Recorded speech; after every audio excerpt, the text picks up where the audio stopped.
ada beberapa saksi ahli dari pihak aku yang belum bisa hadir untuk minggu ini, baru bisa minggu depan. Jadi ya nggak semuanya hadir kan hari, jadi belum semua teman-teman kayak baru 2 di saksi ahli. Terus pengacara dari pihak saya juga banyak yang hadir. Tapi katanya saksi ahli tadi itu buat menguatkan untuk dapatkan hak asuh anak. Ya, walaupun misalkan dari pihak Virgon bilang kayak orang tetap aja kan harus ada perjanjian yang ada singkatnya, harus ada apa ya dari lawyer aku kan juga harus tetap mengusahakan sebaik mungkin, semaksimal mungkin untuk bisa memenuhi persyaratan untuk membuat hak asuh. Nah, di sidang berikutnya katanya akan datangkan saksi ahli. Mungkin saksi ahli ini untuk apa lagi? Untuk menguatkan untuk mendapatkan hak asuh anak atau apa dengan lain? Anak salah satunya, terus saat ini dengan ini juga masalah itulah. Tapi masalah borgol nih kan membuka kembali, katanya borgol itu sendiri ada tanda lambangnya Polri. Mungkin dari kepolisian itu dari apa sih? Pokoknya ada tanda Polri itu, gimana sih tanggapannya? Nggak tahu kalau itu kan bukan aku yang beli, bukan aku yang dapat barang itu ya. Bukan kepemilikannya dan bukan punya aku. Ini mungkin kalau emang Satu-satu yang mana nih? Insya Allah. Ya, kita sebagai muslim kan segala sesuatu harus diserahkan lagi ke Allah ya. Jadi ya cuma bisa bilang insya Allah aja. Nera, mungkin kalau emang hak asasi udah ke tangan kamu gitu, terus nanti ada persyaratan nggak untuk Virgon hak asuh? Ada persyaratan nggak untuk Virgon nanti untuk bertemu atau apa gitu? Enggak sih, enggak ada. Tapi kalau misalnya peraturan pasti ada ya, terus pasti ada kayak anak nggak boleh dibawa pindah. Terus kayak nanti nih dalam waktu dekat ini mau diajak bekerja ya. Ya boleh-boleh aja, cuman aku bilang ya pulang hari nggak bisa gitu. Kenapa emang?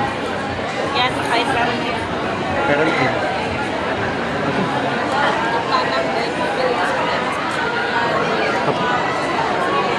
Ya dari awal dia udah bilang bahwa dia beli itu kan buat terus dia juga udah dia nyerahin itu istilahnya untuk anak-anak.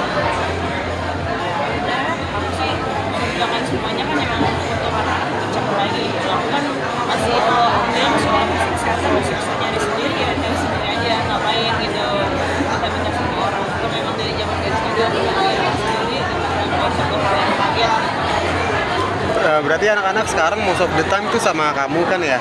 Ada anak-anak sekarang most of the time tuh sama kamu kan? Mereka tuh ada rasa kayak kangen gitu gak sih sama papa gitu? Pernah ada kayak celotehan gitu gak sih, kangen sama papa gitu? Pastilah, sebagai anak pastilah ada perasaan kangen sama dirinya. Cuman sebisa mungkin aku bilang, jadi kalau misalkan mau menjadikan sesuatu tuh jangan terlalu mudah lah gitu kalau memang nggak yakin untuk bisa ditempatin, karena kan anak-anak itu kan mereka nggak paham. Maksudnya kita sebagai orang dewasa kadang-kadang ada suatu keadaan atau psikopat tertentu yang bikin kita tiba-tiba nggak bisa tempatin janji, ya kan? Kasihan mereka kalau nagih-nagih terus karena udah dijanjiin gitu. Nanti kalau keseringan dilanggar janji kan anak-anak itu bisa jadi apa ya, berkurang gitu, mereka punya apa ya, trustnya tuh ke kita, ke orang tua tuh jadi berkurang. Nanti lama-lama ketika mereka tumbuh dewasa, mereka juga jadi nggak bisa respect sama dirinya. Itu kan yang aku hindarin gitu. Jadi kalau misalkan dirinya terlanjur jadi ke anak-anak, aku pasti bilang kayak jadi bercanda gitu, bercanda. Emang biasanya janji Kalau misalkan nggak bisa ditempatin, anak tuh nggak perlu jadi baper gitu ya. Syukur-syukur alhamdulillah bisa ditempatin ya, berarti Allah mengabulkan doa kamu. Jadi yang tadinya bercanda jadi beneran begitu. Mendingan kayak gitu daripada janji terus tiba-tiba nggak jadi. Itu kan lebih mengecewakan ya buat mereka. Emang janji-janji seperti apa sih yang biasanya nggak ditepatin kayak gitu? Ya misalnya janji mau datang gitu, atau janji mau ngajak mereka pergi. Kasih hadiah gitu juga ya? Kasih hadiah mungkin. Ya. Banyak yang mendoakan juga gimana? Iya, hubungan itu kan yang tahu kan kita berdua ya, yang jalan kita berdua.